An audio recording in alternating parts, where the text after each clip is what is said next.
no, regresa. En el mundo hay aproximadamente 7.000 lenguas, ¿no?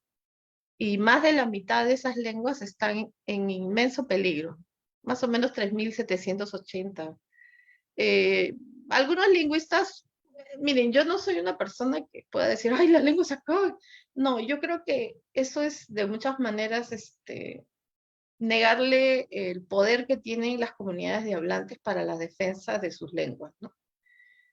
Yo sí creo que hay un declive, pero es porque las lenguas se van desplazando en su contacto con la lengua colonial, y eso ha pasado en muchas partes. Sin embargo, por ejemplo, en Nueva Zelanda, los maorí no solamente han logrado revertir el declive de su lengua, sino ya tienen hasta su ministerio de asuntos maoríes, ¿no? Bien interesante. Ok, también quiero introducir estos otros conceptos que son bilingüe, monolingüe, multilingüe. En realidad yo diría que en el Perú hay muchísimos bilingües, sino que nosotros pensamos que porque es que yo veo muchos mitos. Las lenguas tienen que ser perfectas. Ninguna lengua es perfecta porque ninguna lengua es pura. Eso no existe. El castellano, inclusive, cuando nace como castellano en la península ibérica, era al principio llamado latín vulgar, porque era una mezcla de diferentes lenguas, ¿no? Entonces, en realidad las lenguas son construcciones híbridas y además las lenguas van cambiando todo el tiempo, ¿no? Yo diría nuevamente, por ejemplo, que en el Perú existen una gran cantidad de bilingües.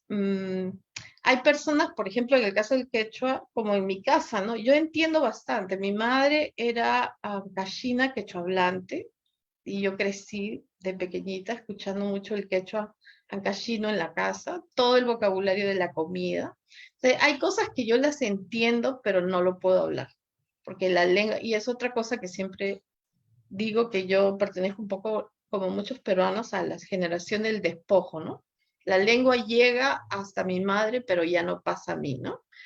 ¿Quiénes son los monolingües? Ahora, los monolingües son los que hablan, en este caso, hay diferentes tipos de monolingües. Los monolingües que hablan quechua, solamente quechua, y que son los de las comunidades más tradicionales, y que felizmente hay monolingües todavía.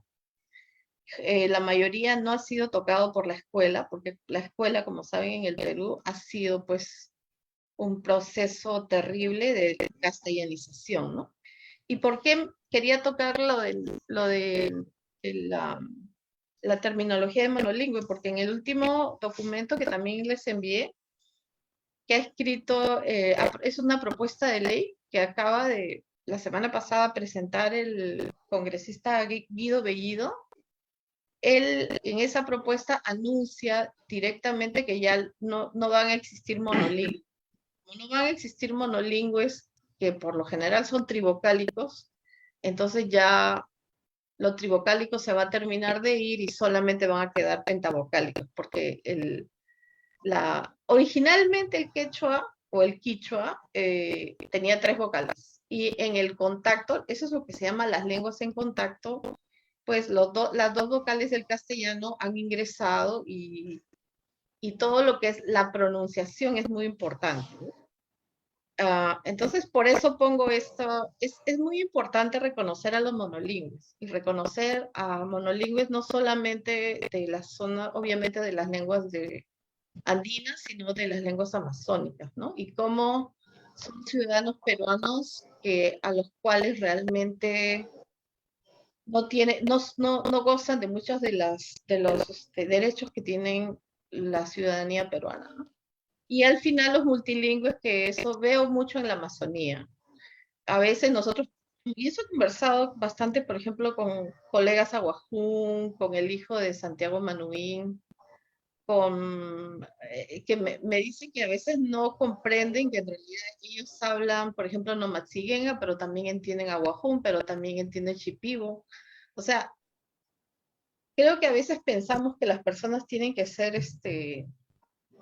clasificadas, pero no es así. Y los otros monolingües son los que viven en Lima y en sectores urbanos, que solamente hablan el castellano, y que si aprenden alguna lengua, solamente les interesa como el señor, el inglés, el francés, el alemán, ¿no? Entonces, van viendo cómo las personas muchas veces, es que la lengua es tan importante, porque así es como construimos realidad. Puedes, aquí he puesto, en el Perú existe, esa es la información que he encontrado, 48 lenguas, 4 se hablan en los Andes, siendo el quechua aquella que es hablada en casi todo el país y las 44 que quedan se hablan en la Amazonía, ¿no? Algo que es importante entender es que el quechua es una familia de lenguas. Hay otros lingüistas que piensan que el quechua es una lengua y con muchos dialectos, ¿no? Yo pienso que el quechua es una familia de lenguas. Se calcula que hay más o menos entre 10 y 12 millones de habitantes de los diversos que hablan quechua, o sea, quechua hablantes, en más de 6 países, ¿no? A ver, eso hace del quechua pues una lengua, digamos, de lo que se puede llamar indígena, es probablemente la más fuerte en el mundo, ¿no? Por la cantidad de hablantes. Y sin embargo está en la lista de lenguas en peligro. Hay épocas en que la lengua baja. Bueno, aquí el problema es el siguiente, si la lengua no se transmite intergeneracionalmente, entonces la lengua en algún momento va a morir, ¿no? Es un poco lo que pasó conmigo y que después yo tengo que estar pagando cursos para poder aprender la lengua y lo que estoy aprendiendo un poco es, bueno, en el proceso es el quechua sureño, ¿no? Porque no encontré, fíjense, alguien que me enseñe el quechua cachino, lo cual también pone sobre la mesa que a veces no tenemos las facilidades para aprender, ¿no? Otra lengua que es hablada por millones en América Latina es el aymara, ¿no? Que se habla, como saben, en la zona sur de Puno, Bolivia, y hay una franja que sale hacia el norte de Chile, ¿no? Estuve en Chile en el 2018 en la Universidad Prat y también en Santiago, reuniéndome con muchos profesores bilingües ahí. Según el censo de Perú, hay 2,5 más o menos millones de hablantes de Aymara, ¿no? Otra lengua hablada por millones es el náhuatl, que vendría a ser lo que nosotros pensamos como la lengua del imperio azteca, digamos, ¿no? Es hablado por 2,5 millones de hablantes en México. Es una lengua muy fuerte. Yo estoy ahorita acá en Manhattan, en Nueva York, porque aquí he vivido más de la mitad de mi vida. Y tengo muchísimas estudiantes de origen náhuatl y eh, he tenido en diferentes lugares donde he ido a enseñar diferentes cosas, inglés, y es una comunidad muy fuerte, ¿no? Eh, y también la lengua maya, que también es hablada por millones, también es una familia de lenguas y es hablada tanto en Guatemala como en la península de Yucatán y en Chiapas, en México, ¿no? Entonces, esto es un poco ingresando en lo que es si el quechua es hablado por 10 a 12 millones, y eso que los censos de los países realmente nunca se ha hecho censo lingüístico. Yo estoy segura que y el último censo, la verdad que yo no estuve de acuerdo con él. Yo les puedo asegurar que se llega más o menos a unos 20 millones, ¿no? ¿Podemos seguir? ¿Puedes poner el otro? Ahí está. Algo que me parece importante insistir por lo que está sucediendo con el quechua ahorita en el Perú es que, por ejemplo, vean cómo México anuncia sus lenguas, ¿no? En México, ellos dicen que tienen 68 lenguas indígenas y 364 variantes o dialectos, ¿no? Entonces, yo creo que sería muy importante que en el Perú se anuncie, por ejemplo, cuántas lenguas hay, que son 48, pero que se ponga constantemente, no solamente las familias lingüísticas, sino las variantes, porque las variantes del quechua son muy fuertes y son muy importantes. Eh, Generalmente hay la tendencia del reconocimiento del quechua sureño, ¿no? También porque es donde pues fue la capital de Inca y porque, bueno, ahí la lengua tiene una fuerza inmensa, ¿no? Es la lengua la lengua ahí tiene vida diaria, ¿no?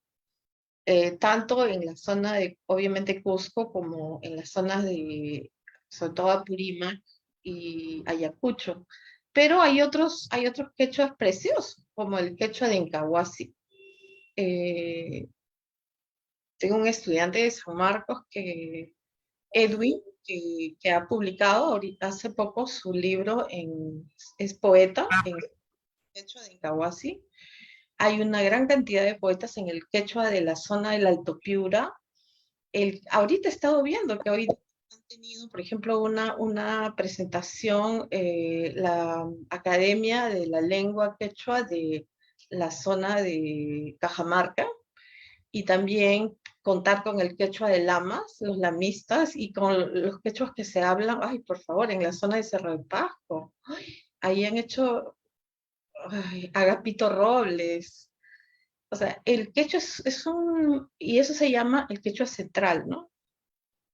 Es tan rico, y la diversidad es tan importante. Entonces yo creo que es muy importante que esto se tome en cuenta con mucha seriedad, ¿no? Y aquí voy a hacer una pequeña acotación sobre lo que el señor en el video decía, que el quechua era un dialecto, ¿no? En realidad es el mal uso de la palabra dialecto. Todas las lenguas tienen dialectos, simplemente en lugar de decir dialecto, pueden decir variantes dialectales, ¿no? Em, Son diversas formas de hablar. También tenemos eso en el castellano y lo tenemos en un montón, en todas las lenguas. Entonces, simplemente lo que es un dialecto es una variante de la lengua, pero la manera en que ha sido usada, tanto aquí, porque yo trabajo mucho en México y en toda América Latina, es como usan la palabra dialecto para dar a entender que no es ni siquiera una lengua, sino es una especie de expresión de gritos de animales, ¿no? Entonces, a ese señor desconocer al quechua como una lengua completa, viva, hermosa, con saberes, con poderes, ¿no? Con filosofía interna, lo que hace es descalificar a quienes hablan esa lengua, y eso es muy doloroso. Es algo que tiene que ver con las ideologías lingüísticas muy internamente dentro del mundo castellano hablante, ¿no? Entonces yo creo que ese es un debate, para mí es algo que todavía en el Perú tenemos que traspasar. Las políticas lingüísticas recién están naciendo, ¿no? Pueden seguir hacia al otro, ajá. Aquí hay algunas cosas que, conversando con Jorge Perazo, me dijo que era importante que las pusiéramos sobre la mesa, ¿no? En respuesta a lo que ese señor plantea, en realidad no existen lenguas ni superiores ni lenguas inferiores. Tampoco existen lenguas más sofisticadas ni lenguas simples o salvajes. Tampoco existen lenguas, lo que se llama civilizadas versus no civilizadas. Y no voy a hablar de eso hoy día mucho, pero en realidad la percepción que se tiene de muchas lenguas, especialmente de las lenguas de la Amazonía, es que como no tienen escritura, entre comillas, entonces tienen un déficit, ¿no? Como que dice nacieron sin pata, sin una pata, y hay que como resarcir ese déficit. A mí eso me parece terrible, ¿no? Eso es parte de lo que hemos heredado, para mí, del proyecto civilizatorio, que en este momento, además, después de la pandemia, está en crisis. Eh, Ese proyecto civilizatorio que ingresó a hacernos sentir que no existimos, que somos menos, ¿no? Y que fue un proyecto genocida en el que la idea era destruir. Fue un proyecto ecologicida, epistemicida y comunitaricida. Eh, entonces, estas cosas yo pienso que deberían trabajarse en la televisión, realmente sacarle a la gente de la idea que las lenguas locales y que representaron civilizaciones tan inmensas como las civilizaciones antes de la llegada del castellano como lengua acá, fue básicamente impuesto se usó mucho el proyecto del cristianismo, ¿no? Para implantarlo. Son lenguas inmensamente ricas, lenguas que tienen sonidos, palabras, formaciones sintácticas bellas y que están a la altura de cualquier otra lengua del mundo, ¿no? Todas las lenguas, aparte de eso, esto también es importante, tienen la capacidad de expandir o de suprimir vocabulario, ¿no? Por lo tanto, todas las lenguas cambian con el tiempo. Eso también es importante que la gente lo entienda, porque yo siento a veces que lo que se pretende, como que se ve que el quechua es una lengua que solamente se puede funcionar con el quechua solamente en el área rural y es porque ahí ha sido su espacio de resistencia, pero una de las cosas que estas han propuesto es que realmente el quechua ya ha saltado a la ciudad. Entonces se tiene que crear vocabulario. Por ejemplo, en Bolivia, en el banco BCP, tienen una ventanilla de atención en Aymara y en quechua. Y ahí se plantean otras cosas, ¿no? Porque si uno va a ir al banco y la van a atender en Aymara, quiere decir que se ha creado todo un vocabulario. Hay todo un léxico que puede venir de palabras prestadas del castellano o puede venir de palabras que se han buscado, por ejemplo, dentro del Aymara o del quechua. Entonces es otro tema, pero estamos conversando de esto y creo que es importante para mí explicarlo, ¿no? Puedes conseguir la sillera, puedes pasar.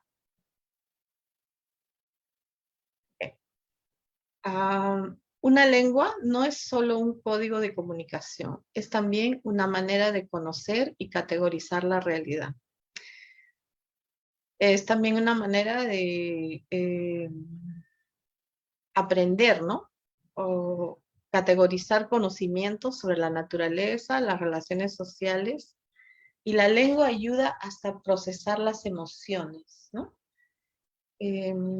Siempre escuchaba eso de mi madre, ¿no? Creciendo, y me decía que en quechua todo a ella le parecía más dulce y además se reía muchísimo. Y, y son a veces construcciones internas que tenemos, pero yo creo que es porque cada lengua refleja a la comunidad que la ha creado, ¿no? La relación entre quienes crean la lengua y la lengua en sí es muy fuerte. No es casualidad que existan, por ejemplo, conceptos como el Aini en el mundo quechohablante, ¿no? Porque el Aini lo que está diciendo es que las sociedades, los hombres y mujeres de esa sociedad vivían regidos por ciertas formas de interacción que tenían que ver con la reciprocidad. Y eso es tan importante porque es un concepto inmenso, ¿no? Y aquí quiero entrar hablando del AIMI para que veamos esto de acá, que me parece importante. A veces creo que la gente no tiene, como no ubica esto, porque creo que lo que pasa también con muchos de los colegas que he visto en Perú es que tienen una formación más literaria, ¿no? Y creo que los lingüistas no salen afuera a la televisión, a los medios de comunicación para explicar.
miembros de la Amazonía que interactúan todo el tiempo, se han conocido con los mayas hablantes, con los hablantes de Maori, con los hablantes de lenguas como el bretono.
Que no pasó nada, inclusive murió Santiago Menuín, un luchador que ha podido traspasar muchas otras cosas, y sin embargo el COVID-19 se lo llevó.